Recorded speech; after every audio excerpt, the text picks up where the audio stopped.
వచ్చిన వారందరికీ వందనములు. కీర్తనల గ్రంథము 34వ కీర్తన అందరికీ బాగా సుపరిచయమైన కీర్తన. బహుశా ఇక్కడ కూర్చున్న వారిలో కొందరిని చెప్పమంటే ఈ కీర్తన చాలామంది అప్పచెప్పగలుగుతారు కూడా. ఎందుకంటే చాలా సంవత్సరాల నుండి చాలామంది వింటూ ఉండే వాక్యం కాబట్టి ఈ కీర్తన చాలామందికి నోటెడ్ అయి ఉంటుంది. మంచి సంతోషం. సైదాబాద్ చర్చ్ వాళ్ళు అంతా ఇక్కడికి వస్తున్నట్టున్నారు. సంతోష్ బ్రదర్ కూడా ఈరోజు ఇక్కడికి వచ్చారు. Thank you brother. స్లోగా హెప్సిబా వెళ్ళి విజయ్ బ్రదర్ తీసుకొచ్చింది చర్చ్కి. విజయ్ బ్రదర్ వెళ్ళి సంతోష్ బ్రదర్ తీసుకొచ్చారు. ఇట్లా మొత్తాన్ని ఒకటి ఆంధ్రూ వెళ్ళి పేతురుని తెచ్చాడు సంఘానికి. పేతురు వెళ్ళి ఇంకా 1000 మందిని తీసుకొచ్చాడు. అలా దేవుని కొరకు వాడబడుతున్నారు. మంచిది. దేవుడు మిమ్మల్ని దీవించను కాక. రైట్.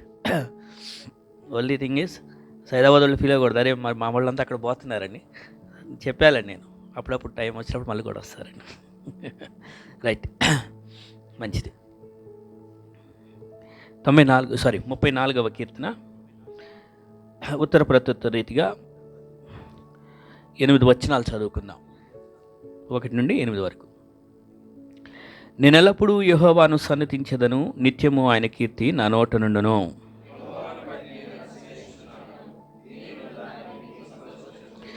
నాతో కూడి యెహోవాను గణపరచుడి, మనం ఏకముగా కూడి ఆయన నామమును గొప్ప చేయుదము.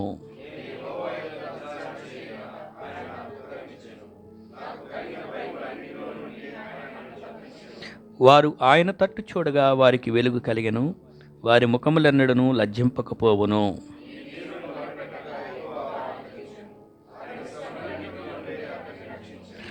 యెహోవా యందు భయభక్తులు గల వారి చుట్టూ ఆయన దూత కావలి ఉండి వారిని రక్షించును. యెహోవా ఉత్తముడని రుచి చూచి తెలుసుకునడి, ఆయనను ఆశ్రయించిన నరుడు ధన్యుడు. దేవుడి లేఖనాలను ఈ ఉదయకాలంలో మనకి దీవెనకరంగా పంచిపెట్టును గాక. దేవుడు ఆయన ఎప్పుడు కూడా ఆయన చిత్తంలో ఉండే కార్యాలు జరిగించే దేవుడు. అది ఆ దేవుని రాజ్యానికి లేకపోతే దేవుని యొక్క సంబంధ విషయాలకు మహిమను తీసుకొచ్చేదిగా ఉంటుంది. ఇక్కడ కీర్తనాకారుడు దావీదు అనే భక్తుడు ఉన్నటువంటి సందర్భంలో పరిశుద్ధాత్మ చేత ప్రేరేపించబడి పలికిన మాటలు ఇక్కడ మనకి పరిశుద్ధాత్మ చేత ప్రేరేపణతో రాయబడినటువంటి లేఖనాలుగా ఉన్నాయి. దావీదు అనే భక్తుడు నేను ఎల్లప్పుడూ యెహోవాను సన్నిధించెదను అనే మాట చెప్తున్నాడు. అప్పుడప్పుడు కాదు కదా, ఎప్పుడో ఒకసారి అని కాదు. ఈ రోజుల్లో మనం కొంతమంది క్రైస్తవులను చూసినట్లయితే మేము కూడా క్రైస్తవులమేనండి, చర్చికి వెళ్తామంటారు. ఎప్పుడు అంటే సంవత్సరానికి 3 సార్లు అంటారు వాళ్ళు. అదిగో డిసెంబర్ 25వ తారీఖున, మళ్ళీ లేకపోతే ఈస్టర్ గుడ్ ఫ్రైడే అంటారు, లేకపోతే ఇంకేదన్నా ఒక సందర్భం చెప్తారు, క్రొత్త సంవత్సరం, అంతే. అలాగా. కానీ ఇక్కడ భక్తుడు అయ్యా నేను ఎల్లప్పుడూ యెహోవాను సన్నిధించను. ఎల్లప్పుడూ అనే పదం ఉన్నప్పుడు దాని అర్థం ఇంకా వేరే పనులు ఏమీ చేయకుండా అలా ఒక చోట కూర్చొని స్తోత్రం స్తోత్రం స్తోత్రం స్తోత్రం 1000 స్తోత్రాలు చెప్పుకుంటున్నానని దాని అర్థం అదా? అలా కాదు. కొంతమంది అట్లా అనుకుంటారు. అట్లా కాదు.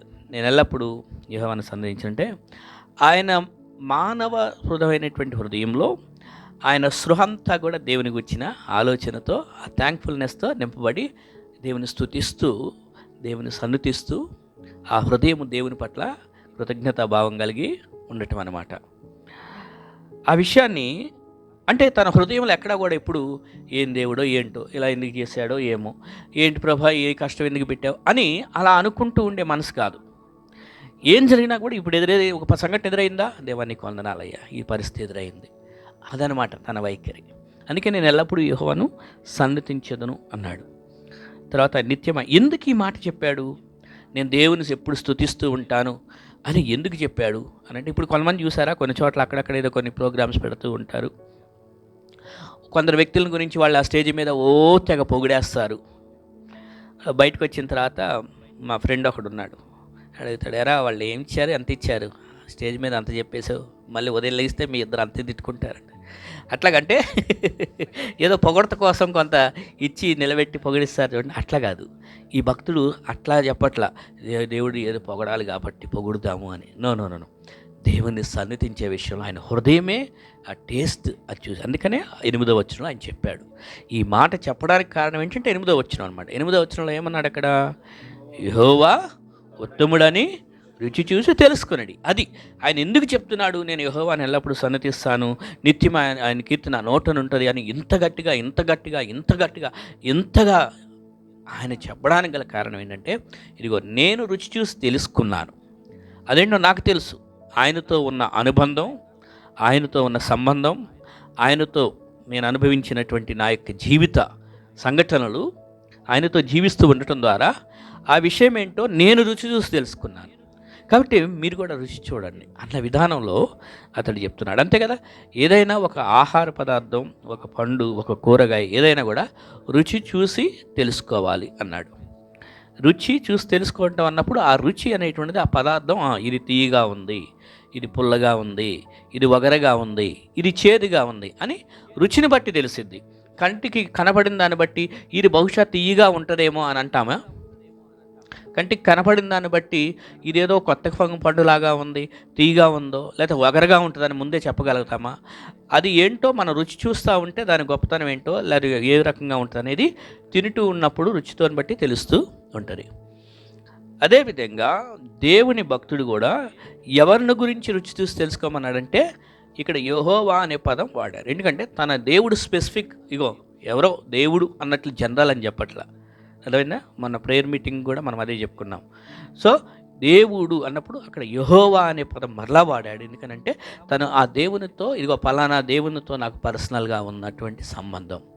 సో మనం కూడా మన దేవుడి విషయంలో పర్సనల్గా నా రిలేషన్షిప్ నా దేవునితో, ఈ దేవునితో అని పర్సనల్గా, అందుకని నామము, ఆయన నామం అనేది పేరులో ఉన్న గొప్పతనం, ఆయన పేరు అనేది కదా. మనం ఇప్పుడు యేసు ప్రభు అని మనం నమ్ముచున్నాం.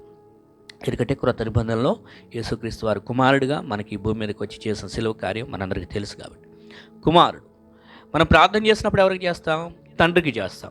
ప్రార్థన బైబిల్లో ఏమనుందంటే మీరు ప్రార్థన చేయనప్పుడు తండ్రికి ప్రార్థన చేయండి అన్నారు. కొంతమంది తెలియక పరిశుద్ధాత్మ అంటారు, పరిశుద్ధాత్మ దిగిరమ్మంటారు. అట్లా కాదు, తండ్రికి ప్రార్థన చేస్తాం. కానీ ఎవరి నామంలో చేస్తాం?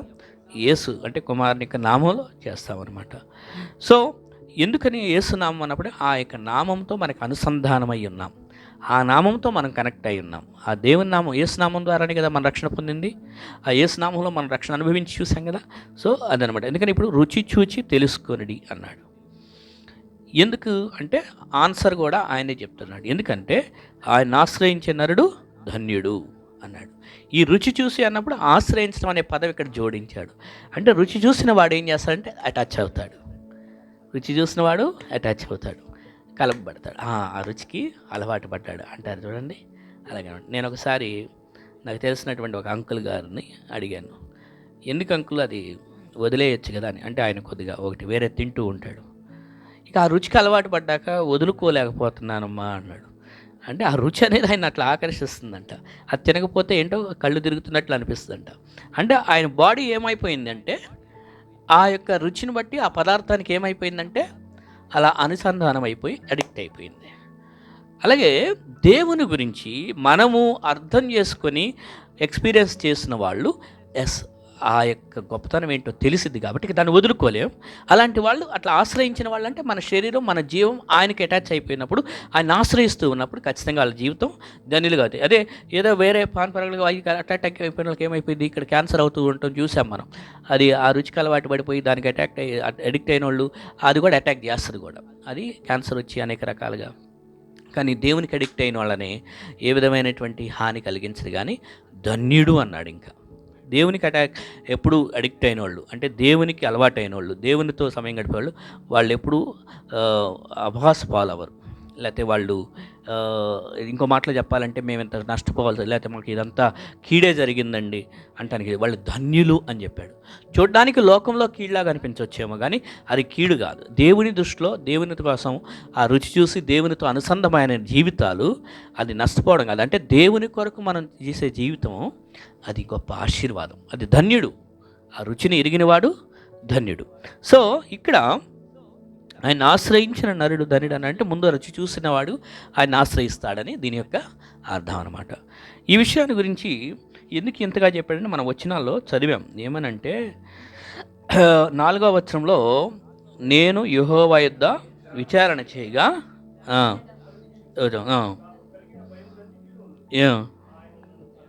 సో తన జీవితంలో గతంలో ఎన్నోసార్లు జరిగిన సంఘటనల గురించి ఒక మాటలో చెప్పాడు. నేను యెహోవా యొద్ద విచారణ చేయగా నాకు ఉత్తరం ఇచ్చింది. దేవుని దగ్గర నేను అనేక సార్లు దేవుని దగ్గర ఎంక్వైరీ, విచారణ అంటే ఈ విచారణ అనే తెలుగు పదం మనకు విచారణ అనేది రెండు అర్థాలు ఉన్నాయి, కానీ ఇక్కడ కాంటెక్స్ట్ ఏంటంటే ఎంక్వైరీ అనమాట. మనకి బస్ స్టాండ్లో అక్కడెక్కడ రాసి ఉంటుంది కదా ఎంక్వైరీ చేసిన విచారణ అంటే అదనమాట. ఈ విచారించడం వేరు, మళ్ళీ విచారణ వేరు. ఈ విచారణ ఏంటంటే ఇక్కడ ఎంక్వైరీ చేయడం, కలుపుకోవడం, తెలుసుకోవడం, ఆయన దగ్గరికి వెళ్ళి అడగటం అనమాట. అలాగే నేను దేవుని దగ్గర అడిగితే ఆయన నాకు జవాబిచ్చాడు, ఉత్తరం ఇచ్చాడు. ఏంటి ఏ విషయం అంటే నాకు కలిగిన భయాలు, అంటే చాలా భయాలు వచ్చాయి. మనుషులంగా ఏం చేస్తాం మనం, మనుషులంగా మానవులుగా ఇది హ్యూమన్ టెండెన్సీ ఏంటంటే చాలా భయాలు వస్తాయి. ఎవరి ఏజ్లో ఉండే భయాలు వాళ్ళకు ఉంటాయి, ఏ స్టేజ్లో ఉండే భయాలు ఆ స్టేజ్లో ఉంటాయి కదా. చిన్నపిల్లలు ఉన్నప్పుడు చిన్నపిల్లలుగా ఉండే భయాలు వేరుగుంటాయి.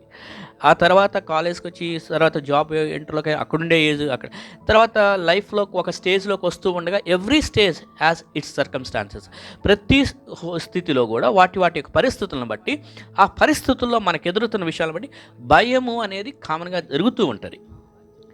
పరిస్థితులు, ఒక డాక్టర్ గారు ఈ మాట చెప్పారు, వెంటనే భయం వచ్చేస్తాము. ఈ కాలు వణుకుతుందంటే ఈ డాక్టర్ గారు ఏం చెప్పారు, ఏమంటారు, లేకపోతే పలానా గారు డాక్టర్ గారు ఇది, లేకపోతే ఈ కన్ను, లేకపోతే ఈ పరిస్థితులు అయింది, ఈ వ్యక్తి ఈ ఉద్యోగ విషయంలో ఇది ఏమన్నా సంతకం పెడతాడో లేదో, అంతా ఒక రకమైనటువంటి ఎక్కడుండే భయం అక్కడ ఉంటుంది లైఫ్లో.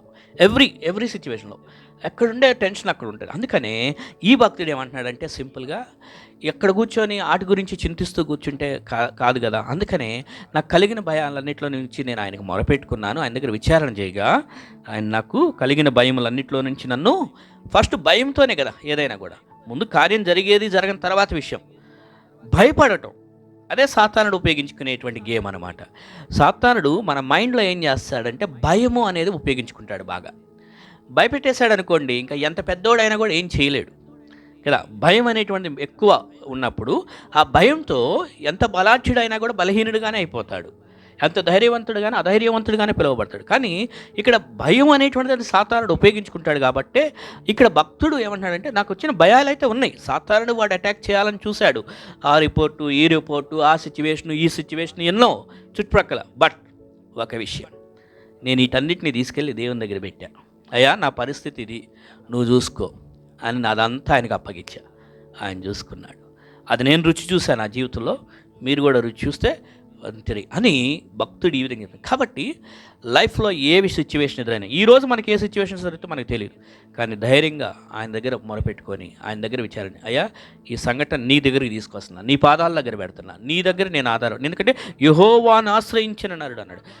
అంటే దేవుని దగ్గర అయితే అయ్యో నా పరిస్థితి, నా భయం ఇది వచ్చింది, ఈ భయం విషయంలో నేను నిన్ను అడుగుతున్నా, నీకు మొరపెడుతున్నా, నీ దగ్గర విజ్ఞాపన చేస్తున్నా అని ఎప్పుడైతే మనం ఆ విధంగా మొరపెట్టుకుంటామో అప్పుడు ఏం చేస్తాడంటే ఖచ్చితంగా భయములన్నింటిలో నుంచి ఆయన తప్పించను అని ఉంది. ఆ భయం నుంచి ఎలా బయటపడేయాలో, ఎలా విడుదల కలిగేయాలో అలా చేస్తాడు. ఎందుకు ఈ భక్తుడు ఇంత గట్టిగా ఇలా చెప్పగలుగుతున్నాడు అంటే తనకి ఎక్స్పీరియన్స్, గతంలో అనుభవాలు ఉన్నాయి, అనుభవం ఉంది. ఇప్పుడు ఎవరికైనా నేను పలానా పండు తినండి బాగుంటుంది అని చెప్తే, బాగుంటుంది అని చెప్పానంటే నేను తిని నాకు ఆ రుచి తెలిస్తేనే కదా. నేను తినటం వలన ఆ రుచి ఏంటో నేను అనుభవించడం వలన దానివల్ల కలిగిన ప్రయోజనం ఏంటో నాకు తెలియటం ద్వారా, అందుకని అది వాళ్ళకి నేను తినమని చెప్తాను. అలాగే ఇక్కడ కూడా భక్తుడు రుచి చూసి తెలుసుకొని నేను చెప్తున్నాడంటే తన జీవితంలో గతంలో తన అనుభవాలు ఆ విధంగా ఉన్నాయి, చూశాడు, ఆ రుచి అంటూ చూశాడు. దీని గురించి ఒక్కసారి 1 సమూయేలు 17వ అధ్యాయంలోకి వెళ్తే 37వ వచనం, 1 సమూయేలు 17:37, 1 సమూయేలు 17:37. స్టెల్లా చదువుతావమ్మా? నువ్వు చదువుతావా? ఓకే రైట్, సరే నెక్స్ట్ సండే చదువు కానీ. రైట్.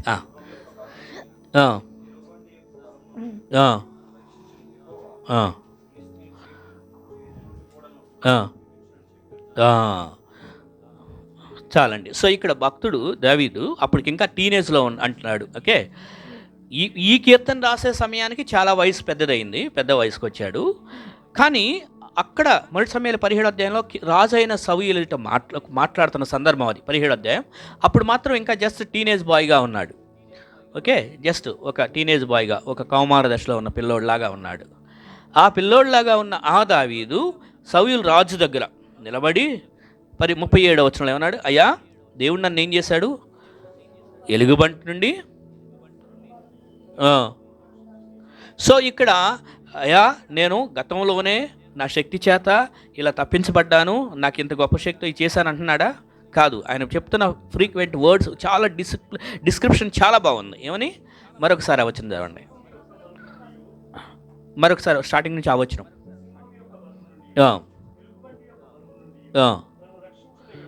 నన్ను రక్షించిన యెహోవా. చూసారా, నేను తెలివితో తప్పించుకున్నానని చెప్పట్లా, అప్పుడు నేను ట్రిక్స్ ఉపయోగించి బయటపడ్డానని చెప్పట్లా. సింహం యొక్క బలము నుండి, ఎలుగుబంటి సింహం నుండి ఇగో నన్ను రక్షించిన యెహోవా అని దేవుడు గతంలోనే నన్ను రక్షించాడు. ఎలుగుబంటి పరిస్థితులు వస్తే అక్కడ ఆ పరిస్థితులు ఎదుర్కోవడానికి సాయం చేశాడు. సింహం లాంటి పరిస్థితి వస్తే అక్కడ పరిస్థితులు ఎదుర్కోవడానికి సాయం చేశాడు. వాటిని ఎదుర్కొంటానికి దేవుడు సాయం చేశాడు. కాబట్టి ఇప్పుడు కూడా ఈ గొలియాతును కూడా ఎదుర్కోవడానికి, జయించడానికి దేవుడు నాకు శక్తినిస్తాడు. మీరు నాకు ఒక్క పర్మిషన్ ఇవ్వండి, ఒక్క ఛాన్స్ ఇచ్చి చూడండి అని చెప్తున్నాడు. ఆ గతంలో దేవుడు తన పట్ల చేసిన విషయాన్ని మర్చిపోవాలి. అతడు రుచి చూశాడు. అప్పుడు రుచి చూశాడు, ఆయన ఆశ్రయించాడు, ఎంత గొప్ప ధనిడిగా అతను తప్పించబడ్డాడు, ఎంత అయిందనేది గ్రహించాడు. కాబట్టి ఆ విషయాన్ని ఇప్పుడు మరలా ఎంత ఏజ్ దాటినా కూడా, ఎన్ని సంవత్సరాల తర్వాత అయినా మరలా ఆ విషయాన్ని చెప్తున్నాడు. అప్పుడంటే ప్రార్థన చేసుకుంటూ బాగుండేవాడినండి మంచిగా, ఇప్పుడు ఏం చేయట్లేదు, దేవుడు ఏం చేస్తాడో చేయడం. దేవుడు మన దేవుడు నిన్న నేడు నిరంతరము ఏకరీతిగా ఉన్న దేవుడు. మనం అపనమ్మకస్తులంగా ఉన్నప్పటికీ ఆయన మాత్రం నమ్మకమైన దేవుడిగా ఉంటాడు, మనం ఆయన మీద ఆధారపడినప్పుడు. సో ఈ భక్తుడు అంటున్నాడు, మనకేదో వయసు అయిపోయిందని చెప్పేసి ఆయనకి, దేవుడికి ఏం వయసు అయిపోయేది కాదు, ఆయన బలం ఏం తగ్గిపోయేది కాదు. అందుకే గతంలోనే నాకు సింహము ఎలుగులా, అంటే మనకి ఇప్పుడు లిటరల్గా సింహం ఎలుగుబట్టి కాకపోయినా సింహం లాంటి గర్జించే పరిస్థితులు. ఇదిగో సాతానుడి గురించి ఆల్రెడీ రాసుంది, ఎవరు మృంగుదునా అని గర్జించే సింహం వల్ల వాడు తిరుగుతున్నాడని. భయపెట్టాలి, వీళ్ళని భయపెట్టాలి, ఈ కుటుంబాన్ని భయపెట్టాలి, వీళ్ళని భయపెట్టాలి, వీళ్ళు దేవునికి దగ్గరికి వస్తున్నారుగా, భయపెట్టేస్తే కొద్దిగా డిస్టర్బ్ అయిపోతారు. డిస్టర్బ్ అయిపోతే ఇక అదే దాని గురించే చింతిస్తూ కూర్చుంటారు. కాబట్టి దేవుని స్తుతించలేరు. వాడి మైండ్ ఏంటంటే, మనం ఆరాధించే మైండ్ తీసేసి, దేవుని స్తుతించే మైండ్ తీసేసి చింతిస్తూ కూర్చోవాలి. ఈ ఒక భయం పెట్టేస్తే ఇక అదే భయం మైండ్లో ఏమైంది, కరెక్ట్గా మైండ్లో అదే ఆడుతూ ఉంటుంది. ఇక ఆ భయమే మైండ్లో ఆడుతూ ఉంటే ఇంక దేవుని ఎప్పుడు స్తుతిస్తాం? అది వాడి ప్లాన్, సాతానుడి ప్లాన్ అనమాట. అందుకనే భక్తుడు అంటున్నాడు, అలా కాదు, దేవుడికి రుచి చూసాం కదా, ఆయనకు అప్పచెప్పండి, నాకు కలిగిన భయాలన్నింటిలో ఆయనకి చెప్పుకున్నాను నేను. సో ఇక్కడ అందుకని రాజు అయిన సౌలు ఎదుటి చెప్తున్నాడు, అయ్యా గతంలో దేవుడు సింహం ఎలుగుబంటి నుంచి రక్షించాడు యెహోవా, కాబట్టి ఇప్పుడు నేను వెళ్తా, ఎదుర్కొంటా. సో గతంలో ఎన్నో సహాయం చేశాడు, ఎన్నో ప్రార్థనలకు జవాబు ఇచ్చాడు మనకి. అవునా? మీరు ఆల్రెడీ చాలా సాక్ష్యాలు మీ జీవితంలో చెప్పుకుంటూ ఉన్నారు. నేను గతంలో ఇలాంటి పరిస్థితులు వచ్చినప్పుడు నేను ప్రార్థన చేస్తే నాకు ఈ కార్యం దేవుడు చేశాడు. గతంలో ఇలాంటి సంఘటన ఎదురైనప్పుడు సంఘం ప్రార్థన చేయగా దేవుడి కార్యం చేశాడు అని దేవుని దగ్గర విచారణ చేస్తే, దేవుని దగ్గర మొరపెట్టుకుంటే దేవుడు ఇలా తప్పించాడు, ఇలా కార్యం చేశాడు, ఇంత గొప్ప సాక్ష్యం నా జీవితంలో జరిగిందని చెప్పుకుంటున్న మనము మర్చిపోకుండా మరలా ఆ విషయాన్ని జ్ఞాపకం చేసుకొని ఎదురే పరిస్థితుల్లో ఏదైనా కూడా గత అనుభవాల్లో దేవుడు సాయం చేశాడంటే ఇప్పుడు కూడా చేస్తాడు. ఆయన చేసే విధానం వేరై ఉండొచ్చు, గతంలో లాగా సేమ్ అదే మెథడ్ నీకు మరలా చేయకపోవచ్చు, కానీ బట్ డిఫరెంట్ యాంగిల్స్లో చేస్తూ ఉంటాడు. ఇప్పుడు ఒకసారి ఒక విధానంలో కార్యం చేస్తాడు, మరొకసారి మరొక విధానంలో కార్యం చేస్తుంటాడు. అలాగే ఒకళ్ళ జీవితంలో ఒక రకంగా చేస్తాడు, మరొకరి జీవితంలో మరొక కార్యాన్ని చేస్తాడు. బట్ ఏదేమైనప్పటికీ ఆయన కార్యాలు అనేవి గొప్ప కార్యాలు, ఆయన చేసే విధానంలో చేస్తాడు. మోషేకి చేసినట్లే యేసేపుకి చేయాలని లేదు, యేసేపుకి చేసినట్లే దావీదుకి చేయాలని లేదు. ఆయన ఎవరి లైఫ్లో ఏం కార్యాలు చేయాలో ఆయన చేస్తారు. బట్ ఇవన్నీ మనకి పాఠాలు ఆల్రెడీ కనపడుతూ ఉన్నాయి గతంలో. ఇగో మరి అది వాళ్ళు రుచి చూశారు కార్యం. మనం కూడా ఎన్నో ప్రార్థనలు చేస్తే దేవుడు జవాబులు చూస్తూ వచ్చాడు. మనం ఆయన దగ్గర నిలబడినప్పుడు, ఆయన ఆశ్రయించినప్పుడు ఎన్నో అద్భుతాలు మన జీవితంలో జరిగిస్తూ వచ్చాడు. ఎన్నెన్నో కీడుల నుంచి తప్పిస్తూ వచ్చాడు. ఏదేదో పరిస్థితుల్లో నుంచి ఎక్కడెక్కడి నుంచో తప్పించుకుంటూ వచ్చాడు. ఎదురుగా సింహమే డైరెక్ట్గా ఎదురుగా రాకపోయినా సింహాల లాంటి నోళ్ళ నుంచి కాపాడాడు, ఎలుగుబంటి లాంటి పరిస్థితుల నుంచి కాపాడాడు. ఇంకా మనల్ని మోసం చేసే ఎన్నో పరిస్థితుల నుంచి దేవుడు మనల్ని తప్పిస్తూ వచ్చాడు. ఒకసారి టైం తీసుకొని కూర్చొని వెనకాలకి వెళ్ళి ఆలోచన చేయండి, పలానా సందర్భంలో దేవుడు నాకు నిజంగా ఎంత గొప్ప కార్యం చేశాడు. ఒకవేళ అది కానీ ఆ రోజు అలా కాకుండా ఇలా జరుగుంటే ఏమై ఉండేదో, కానీ దేవుడు నాకు ఇలా చేశాడు చూసావా, ఎంత గొప్ప కార్యం అని మనం ఆలోచన చేసినప్పుడు నిజమే కదా, నిజంగా మన హృదయం అంతా దేవుని స్తుతితో నింపబడిద్ది, దేవుని ఆరాధనతో నింపబడిద్ది, దేవుని కృతజ్ఞతాభావంతో నింపబడిద్ది అనమాట. సో ఈ భక్తుడు అది చూశాడు కాబట్టి అందుకోసమే, అయ్యా నేను ఆయన తెలుసుకున్నాను, మీరు కూడా ఆ రుచి మీరు తెలుసుకుంటే మీరు ధన్యులవుతారు అని భక్తుడు చెప్తారు. మన జీవితాల్లో కూడా ఆయన రుచి చూసామేమో, గతంలో ఆల్రెడీ చాలా చూసుంటాం కాబట్టి ఇక ముందుకును చూస్తూనే ఉండాలి. ఎవరు ఆయన? ఎందుకనంటే ఇంకో మాట చదువుదాము. 1 పేతురు 2వ అధ్యాయంలో 1 నుండి 5 వరకు మన ఆత్మీయ అప్లికేషన్ కోసం స్పిరిచువల్ లెసన్గా 1 పేతురు 2వ అధ్యాయం 1 నుండి 5 వరకు.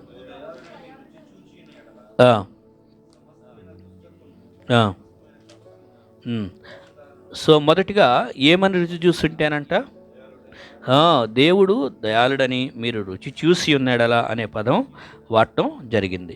సో ఆయన దయాళుడు అని రుచి చూస్తే, అంటే ఆయన దయ చూపిస్తాడు, ఖచ్చితంగా ఆదుకునే దేవుడు అని రుచి చూపిస్తే, రుచి చూసింటే మాత్రం నెక్స్ట్ ఏమనుంది?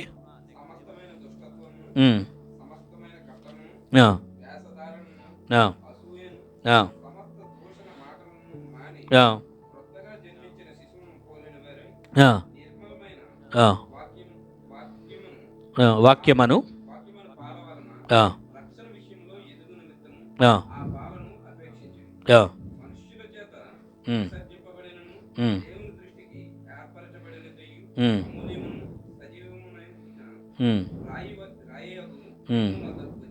చాలండి. సో ఇక్కడ ఇక చెప్పుకోవడానికి చాలా ఉన్నాయి, కానీ మన సందర్భంగా ఈ వచనానికి మాత్రం మాట్లాడదు. ఏంటంటే, ప్రభువు దయాళుడు అని మీరు రుచి చూసి ఉన్నట్లయితే కొన్ని కొన్ని ఉన్నాయి, వాటన్నిటిని మానేసేయండి. ఎందుకంటే ఇవన్నీ ఏం చేస్తాయి? ఇక్కడున్న లిస్టు దుష్టత్వం కానీ, కపటం కానీ, వేషధారణ కానీ, అసూయ కానీ, సమస్త దూషణ మాటలు కానీ, ఇవన్నీ ఏం చేస్తాయి అంటే దేవుని కార్యము మన జీవితాల్లో జరగకుండా ఇవన్నీ ఆటంకపరిచే హిండ్రెన్సెస్ అంటారు కదా, ఆటంకాలు అవి. అందుకనే ఆయన ఏమన్నాడంటే, మీరు మంచిది రుచి చూసినప్పుడు, మరి ప్రభు దయాళుడని రుచి చూసినప్పుడు మరి ఇవన్నీ ఎందుకు? అంతే కదా. ఇప్పుడు మీకు ఒక చోట ఒక మంచి చక్కని ఆహారం లభిస్తుంది అనుకున్నప్పుడు దాన్ని వదులుకొని వేరే చోటకి పర్లేదు ఇది అని అనుకుంటాం, వేరే అడ్జస్ట్ అవుతామా? అది తీసుకోము. లేదు, ఎక్కడ శ్రేష్టమైందో అక్కడ ఆహారం తింటాం. అట్లాగే ప్రభు దయాళుడని రుచి చూసింటే ఇక మిగిలిన వదిలేసేయండి అన్నాడు. మనం ఏమంటామంటే, లేదు ప్రభా అది కావాలి ఇది కావాలన్నాం అనుకో, ఏమైందంటే అది అంటారు కదా, బైబిల్లో ఉంది, నిలువెచ్చని స్థితిలో ఉండొద్దు. అయితే వేడిగా ఉండు, చల్లగా ఉండు, రెండు కలిపేస్తే ఏమైందంటే అది కరెక్ట్ కాదు. ఎందుకనంటే ఇప్పుడు మనకి పెట్రోల్ బైక్ ఉంది, డీజిల్ బైక్ ఉంది. పెట్రోల్ కొద్దిగా డీజిల్ కొద్దిగా వేసుకుంటామా, రేట్ తగ్గిద్దని చెప్పేసి వేసుకోం, దేనికి అదే వేస్తాం. అట్లాగే ఇప్పుడు మనం నూతనమైన వారిటువంటి వారిగా దేవునిలో తెలుసుకున్నాం, దేవుడు దయాళుడని గతంలో చూసాం, ఎన్నోసార్లు దేవుడు దయ చూపించాడు మనకి. ఎన్నో కఠిన పరిస్థితుల్లో ఆయన దయ చూపించకపోతే అసలు మన పరిస్థితి ఏమై ఉండేది? ఒకసారి ఆలోచన చేయండి. ఆయన దయ చూపించబట్టే కదా. సో ఆయన దయ ద్వారా మన జీవితాల ఆశీర్వాదాలు పొందాం కాబట్టి ఆయన దయను రుచి చూసిన మనము వీటిని మానేసి రక్షణ విషయంలో ఎదుగు నిమిత్తము పాలన అపేక్షించుడే అన్నది. ఇంకా ఎదుగుతూనే ఉండాలి, ఇక ముందుకెళ్ళిపోవాలి. లేదు గతంలో జరిగిన ఎక్స్పీరియన్స్ చాలు, ఇంకా నేను అక్కడితోనే స్టాగ్నేట్ అయిపోతాను అంటే అది క్రైస్తవ జీవితం కాదు. ఏమండి, ఇంకా క్రొత్త అనుభవాలు నీ జీవితంలోకి రావాలి. ఇప్పుడు దావీదికి అక్కడ సరే ఓకే రైట్, సింహం పరిస్థితి ఎదురైంది, ఓకే తర్వాత ఎలుగుబంటి పరిస్థితి అయింది, కానీ అక్కడితోనే ఇక్కడితో నేను జయించేసానికి చాలా అనుకోవట్లా. ఇప్పుడు గొలియాతు పరిస్థితి ఎదురైనా కూడా దీన్ని జయించడానికి కూడా నేను సిద్ధపడుతుంది, ఎందుకంటే నేను అప్పుడు రుచి చూశాను. కాబట్టి ఇప్పుడు కూడా గతంలో మంచి టెస్ట్ పని గొప్ప కార్యాలు జరిగినాయి, కానీ అక్కడితో కూర్చోవద్దు. కానీ ఇంకా దేవుడు ఇంకా ముందుకు ఎదిగించాలనుకుంటున్నాడు, ఇంకా ప్రోగ్రెషన్, ఇంకా వృద్ధిలోకి తీసుకెళ్లాలనుకుంటున్నాడు. అది ఏ రకంగానైనా, అది మీకు ఎవరికి వాళ్ళకి పర్సనల్గా తెలుసు. మనకి స్పిరిచువల్గా, మానసికంగా, అంటే మనకున్న ఫ్యామిలీ డీటెయిల్స్ పరంగా, జాబ్ పరంగా, అన్ని విషయాల్లో కూడా ఎదుగుచూ ముందుకెళ్ళాలి. అక్కడ ఛాలెంజెస్ ఉంటాయి, అక్కడ కూడా దేవుడు దయాళుడిగా కార్యం జరిగిస్తాడు. రుచి చూసాం కాబట్టి అక్కడ మనం ఏదో ట్రిక్స్ ఉపయోగించనక్కర్లా, ఏదో ట్రిక్స్ ఉపయోగించి, తెలివితేటలు ఉపయోగించి అవన్నీ ఇగో అదంతా ఇక్కడ చెప్పారే వాటిని మానేయమని ఉంది. ఇవన్నీ వేషధారణ, అసూయ, సమస్యగా ఇదంతా ట్రిక్స్తో మానవ జ్ఞానం అది వద్దు. వదిలేసి దేవునిలో పిల్లలం మనం ఆ పాలలు స్వీకరించుకుంటూ ఎదుగుతూ ముందుకెళ్తే అది ఇప్పుడు మనకి ఏమైందంటే, ఇక్కడ ఒక మాట ఉంది, మనుషుల చేత విసర్జింపబడినను దేవుని దృష్టికి ఇష్టపడిన. అంటే యేసుక్రీస్తు వారు కూడా ఈ లోకంలో మనుషుల చేత విసర్జింపబడ్డాడు, కానీ ఆయన దేవుని చేత ఏర్పరచబడినవాడై ఆయన గొప్ప కార్యాలు మన కోసం జరిగించాడు కదా. అలాగే మీకు మనందరికీ కూడా మన జీవితంలో కూడా విసర్జించే వాళ్ళు విసర్జిస్తే ఉండొచ్చు, మనల్ని కాదనుకునే వాళ్ళు ఉండొచ్చు, వీళ్ళని వద్దు అనుకో ఉండొచ్చు, కానీ అవన్నీ పక్కన పెట్టేసి మనము ఆయన రుచిని చూసాం, మనం ఆయన మీద ఆధారపడి ముందుకెళ్ళిపోతూ ఉంటే తర్వాత వచ్చే బహుమానం వస్తూ ఉంటుంది. అందుకని 34వ కీర్తన 8వ వచనంలో రుచి చూసి, యెహోవా రుచి చూసి ఉత్తముడని, ఆయన మంచివాడు. ఉత్తముడు అంటే మంచివాడు, ఉత్తమ కార్యాలు చేస్తాడు మన జీవితాల్లో. ఉత్తమ కార్యాలు, ఉత్తముడు అంటే దాని అర్థం ఏంటి? ఇంకా లోవర్ కార్యాలు కాదు, ఓకేనా. ఉత్తమ స్థితికి దీన స్థితికి ఎంత డిఫరెన్స్ ఉందండి? ఇంగ్లీష్ బైబిల్లో జస్ట్ గాడ్ ఈజ్ గుడ్ అనే ఉత్తమ కార్య, గుడ్నెస్ అనే పదం వాడబడింది. ఇక్కడ మనకి ఇంకొద్దిగా ఉత్తముడు అనే పదం వాడింది. ఉత్తమమైన అంటే హయ్యర్ లెవెల్లోనే జరిగిస్తాడు, కానీ ఇది తక్కువ క్వాలిటీ అన్నట్లు చేయడు, ఓకేనా. నాణ్యమైన స్థాయిలోనే ముందుకు ఉన్నతంగా తీసుకెళ్తాడు. మన సాక్ష్యం ఇంకా నాణ్యమైనదిగా ఉండేటట్లుగానే ఉంటుంది. ఇంకా గొప్ప ఛాలెంజెస్ ఉంటాయి దానికోసం. నాణ్యమైనదిగా ఉండాలంటే గొప్ప ఛాలెంజెస్. సో అది ఇంకా ఛాలెంజెస్ అన్ని వస్తేనే అప్పుడు గొప్ప కార్యం. చూసారా, ఇప్పుడు జ్వరంతో ఉన్న లాజర్ని స్వస్థపరచడం గ్రేటా, చచ్చిపోయిన వాడిని కూడా 4 రోజుల తర్వాత సమాధి నుంచి బయటికి తీసుకురావడం గ్రేటా? చనిపోయిన వాడిని. కాబట్టి అందుకనే కొన్నిసార్లు ఛాలెంజెస్ కొద్దిగా టఫ్గా పెడతాడు దేవుడు. ఎందుకంటే ఆయన ఉత్తమమైన కార్యం చేస్తాడని చూపించడానికి ఆ రుచి మనకు తెలియాలని. అంత గొప్ప కార్యాలు చేస్తాడు. కాంప్లికేటెడ్ తయారవుతాయి. ఎస్, కాంప్లికేటెడ్గా ఉన్నాయి. ఎందుకంటే రేపొద్దున సాక్ష్యం చెప్పాలి కదా నువ్వు. రేపొద్దున నువ్వు చెప్పాలి కదా, ఎస్ ఈ పరిస్థితి చూస్తే నాకు ఇట్లా వచ్చిందన్నారు, బట్ ఇదిగో దేవుడు నాకు ఆయన టేస్ట్ చూస్తాను, నాకు తెలుసు, అందుకే నేను ఆయన్ని ఆశ్రయించాను కాబట్టి గొప్ప కార్యాలు నా జీవితంలో చేశాడు.